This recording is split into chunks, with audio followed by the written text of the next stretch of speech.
Hello everybody, this is Something Saturday on our channel where we just talk about things we didn't get to talk about the rest of the week. And today we've got to talk about Saw X. I'm getting ready to go and check this movie out, and then I will give you our non-spoiler review. So let's jump right into it. Alright everybody, I got back from seeing Saw X, and I do have to say this may be my favorite of the entire franchise other than the first movie. This is now right up there in my favorite entries in the Saw franchise. And why is that? Because this one is sort of its own little throwback to everything that made the first Saw film and the second Saw film work. This one really nails everything right with the Saw franchise. And it does this in a couple of different ways. It actually does this by focusing for the very first time entirely on John Kramer.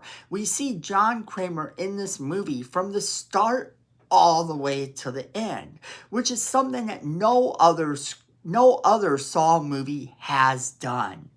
Not one of them has focused on him for the entire movie.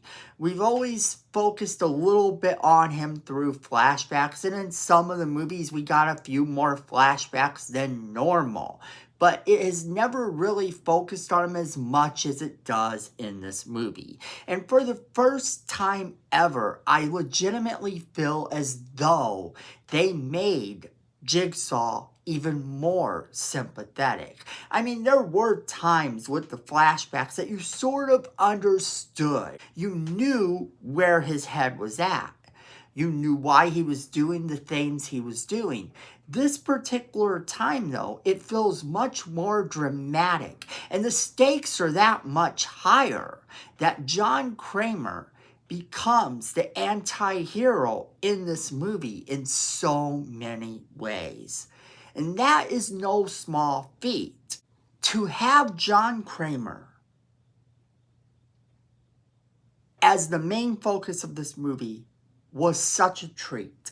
And the other reason it's probably my new second favorite Saw movie of all time is Amanda is back. And Amanda is back in a big way.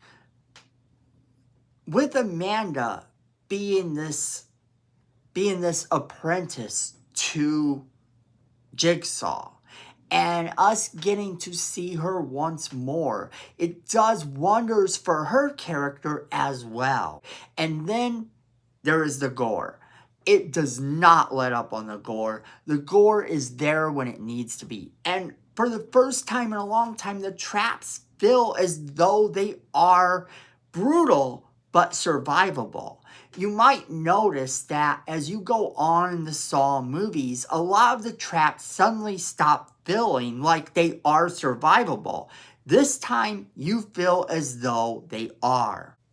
They basically brought back the science of the whole thing. They brought back the traps having some sort of survivability. Whereas a lot of the traps in the later movies just seemed as though they were legitimately meant to torture and destroy people. This one feels as though they are survivable, like you are able to survive these traps. Even the villains in this movie, or if you want to call them the villains, because the people that are being taught this lesson by John Kramer are actually, you kind of find yourself rooting for them a little bit throughout the movie, but then at times you kind of go, wait, whoa, what am I rooting for these guys for? Because they're doing this and they're doing this, and you find yourself wondering just why you are rooting for them as well. That, my friends, is a sign of a really good movie. When you can have not only enough gore to satisfy the gore hounds, but in so many horror movies, it's just recycled characters that you don't care about. And even though you find some of these characters in this movie utterly despicable, you are actually finding yourself wondering if you should be rooting for them instead. Because you might know in the trailer they tell you that basically he wanted to find a cure for his cancer. He decides that he's going to go to Mexico for an experimental procedure. This turns out to be a scam. John Kramer, being John Kramer, then takes all these people and puts them in a room and sets up these traps. Well, it's these traps, friends, that sets up all of the drama in the movie. All of the drama, all of the gore, and it is really great. I have to say, I didn't think I would like this movie as much as I did going in. I thought, oh great, it's going to be more of the traps not being able to be survived. It's going to be more of these people that I don't really care about. This movie succeeds on every level it needs to succeed on. Now, is it the best in the entire Saw franchise? No, Saw 1 probably is still always going to be one of the best in terms of not necessarily feeling as though it is just one big torture device waiting to happen with all sorts of gore. Then you have Saw 2, and Saw 2 really does deliver a little bit more in-depth analysis of all of the characters. It kind of starts to show you where exactly John Kramer fits into everything so much better than even the first movie does. It also kind of gives you a little bit of insight into the other characters as well. But this movie takes all of that and brings it to an entire new level. So I would highly recommend you watch this movie.